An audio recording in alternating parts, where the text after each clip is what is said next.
எல்லாருக்கும் வணக்கம். அமெரிக்காவோட எதிர்காலம் எப்படி இருக்கும்னு நீங்க எப்போதாவது யோசிச்சு பார்த்திருக்கீங்களா? இன்னைக்கு நாம ஒரு பிரபலமான யூடியூப் சேனல்ல இருந்து வந்திருக்கக்கூடிய ரொம்பவே ஆச்சரியமான சில ஜோதிட கணிப்புகளை பத்தி தான் ஆழமா பார்க்க போறோம்.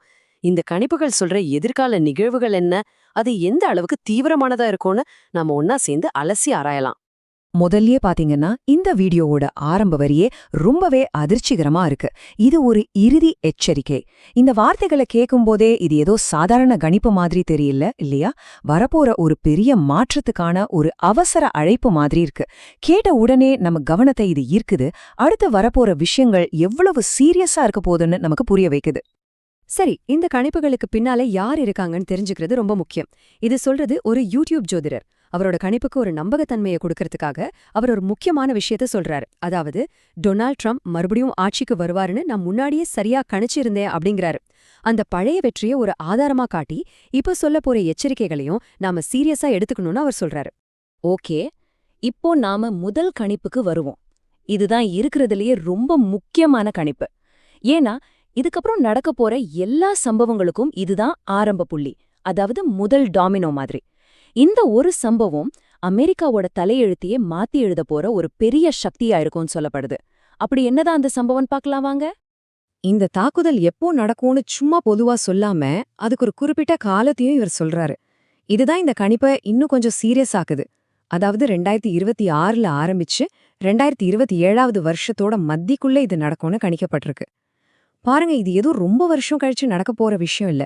இன்னும் சில வருஷங்கள்ல நடக்கலான்னு சொல்லப்பட்டிருக்கு. இந்த தாக்குதல் எந்த அளவுக்கு பயங்கரமா இருக்கும்னு புரிஞ்சுக்க அவர் சொல்றத கேளுங்க. இது 991 தாக்குதலை விட பல மடங்கு மோசமானதா இருக்குமா. அவரோட வார்த்தைகள்லயே சொல்லணும்னா, அமெரிக்க வரலாற்றிலே மிகப்பெரிய பயங்கரவாத தாக்குதல். ஒரு நிமிஷம் யோசிச்சு பாருங்க. 991 உலகத்தையே எப்படி உழுக்குச்சுன்னு நமக்கு தெரியும். அதை விட பல மடங்கு பெரிய ஒரு தாக்கத்தை ஏற்படுத்தக்கூடிய ஒரு நிகழ்வு பத்தி தான் இங்க பேசப்படுது. ஆனா அந்த பயங்கரமான தாக்குதல் வெறும் ஒரு ஆரம்பம்தான். அதுக்கப்புறமா தான் உண்மையான பிரச்சனைய ஆரம்பிக்கும்னு இந்த கணிப்பு சொல்லுது. வெளியிலிருந்து வந்த தாக்குதலை விட மோசமா நாட்டுக்குள்ளேயே ஒரு பெரிய சரிவு ஏற்படுமா. அந்த சரிவு வெளியிலிருந்து வராது, உள்ளுக்குள்ளிருந்து தான் தொடங்கும்னு சொல்றாங்க. அதுவும் முதல் அடி பொருளாதாரத்துல தான் விழும். இது எப்படி ஒரு டொமினோ மாதிரி ஒண்ணுக்கொன்னு தொடர்பா இருக்குன்னு பாருங்க. முதல்ல அந்த பெரிய பொருளாதார அதிர்ச்சியால உலகத்திலேயே சக்தி வாய்ந்ததா கருதப்படுற அமெரிக்க டாலர் தன்னோட ஆதிக்கத்தை இழந்துடும். ரெண்டாவது, பொருளாதாரம் நிலையா இல்லாததால சில மாகாணங்கள் நாங்க தனியாவே இருந்துக்கிறோம்னு சொல்லி அமெரிக்காவில இருந்து பிரிய ஆரம்பிப்பாங்க. கடைசியா இப்படி மாகாணங்கள் பிரியறதால இப்ப நம்ம பாக்குற ஐக்கிய அமெரிக்கா, அதாவது யுனைடெட் ஸ்டேட்ஸ் உடஞ்ச சிதறி போயிடும்னு கணிக்கப்பட்டிருக்கு. நாடு எப்படி செதறி போறதுக்கு ஒரு வருஷத்தையும் இவர் குறிப்பிடுறாரு, 2029. இந்த கணிப்புப்படி பாத்தீங்கன்னா இன்னும் கொஞ்ச வருஷத்துல இப்போ இருக்கிற அமெரிக்கா இதே மாதிரி ஒரு நாடா இருக்காது.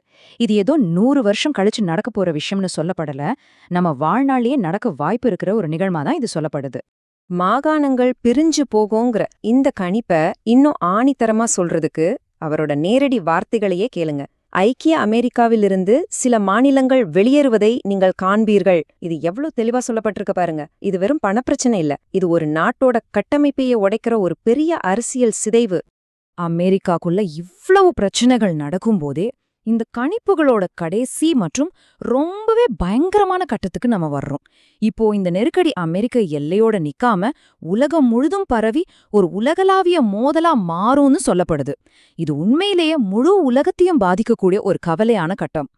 இந்த கடைசி கட்டத்துல நடக்க போறதா 3 முக்கியமான பேரழிவுகள் சொல்லப்படுது. இது ஒண்ணுக்கு பின்னாடி ஒண்ணு இல்லாம கிட்டத்தட்ட ஒரே நேரத்துல நடக்கும்னு சொல்றாங்க. முதல்ல, மத்திய கிழக்குல ஆரம்பிக்கிற ஒரு சண்டை ஐரோப்பா வரைக்கும் பரவி 3வது உலக போரா வெடிக்கும். ரெண்டாவதா, அந்த போரோட ஒரு பகுதியா அமெரிக்கா மனித வரலாற்றிலேயே மிக கொடூரமான ஒரு அணு ஆயுத தாக்குதலை சந்திக்கும். மூணாவதா, மனுஷங்க உருவாக்குன இந்த அழிவுகளோட சேர்த்து அந்த நாடு இதுவரைக்கும் பார்த்தாத அளவுக்கு இயற்கை சீற்றங்களாலையும் தாக்கப்படும். இது ஒரு மும்முனை தாக்குதல் மாதிரி தான் விவரிக்கப்பட்டிருக்கு. சரி, இவ்ளோ கொடூரமான ஒரு அணு ஆயுத தாக்குதல் ஏன் நடக்கணும்? அதுக்கான காரணத்தையும் அந்த ஜோதிடர் விளக்குறாரு. இது எதேச்சியா நடக்கிற ஒரு விஷயம் இல்லையாம். இது 2ஆம் உலகப் போரின் போது அமெரிக்கா செஞ்ச செயல்களுக்கான ஒரு கர்ம வினை பலன்னு சொல்லப்படுது. இன்னும் தெளிவா சொல்லணும்னா, ஜப்பான் மேல அணுகுண்டுகளை வீசுனதோட விளைவு இத்தனை வருஷங்களுக்கு அப்புறம் அமெரிக்காவுக்கே திரும்ப வருங்கிறது தான் இந்த கணிப்போட முக்கிய கருத்து.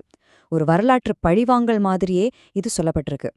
இவ்ளோ பயங்கரமான கணிப்புகள் எல்லாம் கேட்டதுக்கு அப்புறம் சுவாபாவிகமா நம்ம மனசுல ஒரு கேள்வி வரும். நாம என்ன செய்யணும்?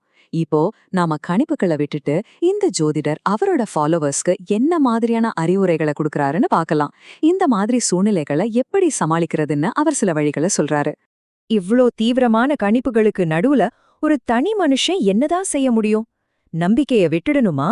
இல்ல வேற ஏதாவது வழி இருக்கா? இந்த ஜோதிடர் என்ன அட்வைஸ் பண்றாருங்கிற கேள்விய இப்போ நாம கேட்போம். ஒருவேளை நம்மளோட இந்த முழு பார்வையிலையும் இதுதான் ரொம்ப முக்கியமான பகுதியா கூட இருக்கலாம். அவர் கொடுக்கிற அறிவுரை ரொம்பவே நேரடியானது, தெளிவானது. அவர் 2 வழிகளை பத்தி பேசுறாரு. ஒன்னு வெளிப்படையானது, இன்னொன்னு நமக்கு உள்ளானது.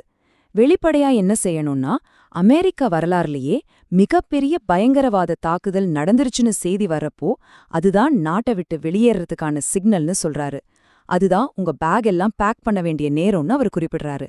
அதே சமயம் உள்ளுக்குள்ள என்ன செய்யணும்னா, வெளி உலகம் இவ்ளோ குழப்பமா இருக்கும்போது நாம நம்மளோட உள் பிரபஞ்சத்தை, அதாவது நம்ம மனசையும் ஆன்மீக பலத்தையும் வலுப்படுத்திக்கணும்னு அறிவுறுத்துறாரு.